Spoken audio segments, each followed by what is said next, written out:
होइन यो सचिवालयले तपाईँहरूसँगै टिपाएको नाम हो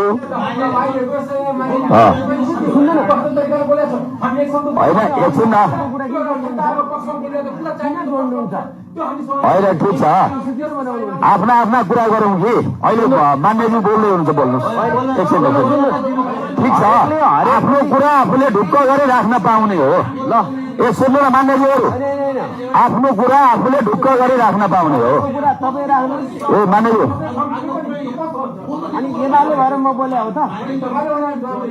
होइन होइन होइन होइन पार्टीको प्रतिनिधि भएर बोल्ने होइन नि त छोड्नु यो विषयमा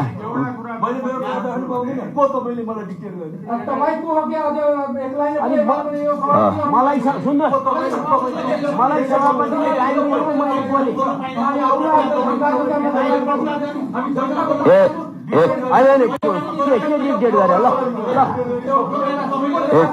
ए मानेजु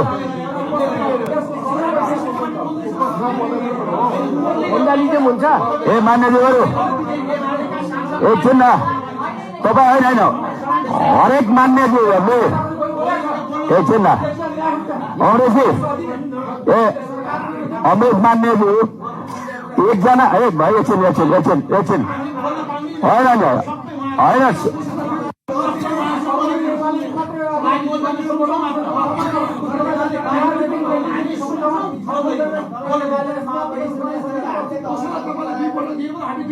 होइन सबैजना बोलेपछि त सुनिएन कि हरेक मान्यज्यूहरूले आफ्नो कुरा ढुक्कले राख्न पाउनुहुन्छ मैले अघि होइन एकछिन है तर एउटा विषय हरेक मान्यज्यूहरूले आफ्नो कुरा ढुक्कले राखौँ हामी होइन सुन्नु पहिला म बताउँछु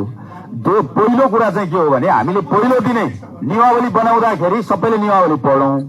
यहाँ हामी दलका प्रतिनिधि होइनौँ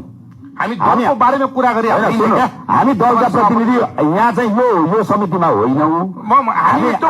प्रतिपक्षलाई दिनुपर्छ सिधा भन्नु पर्ने ठिक छ त्यो सभापति हुनुहुन्छ पहिले पर्खिन्न त तपाईँले बोल्दा म बोले त्यही त तपाईँ बोल्न दिनु तपाईँलाई भन्दैछु त म तपाईँलाई बोल्न दिन है अब बोलो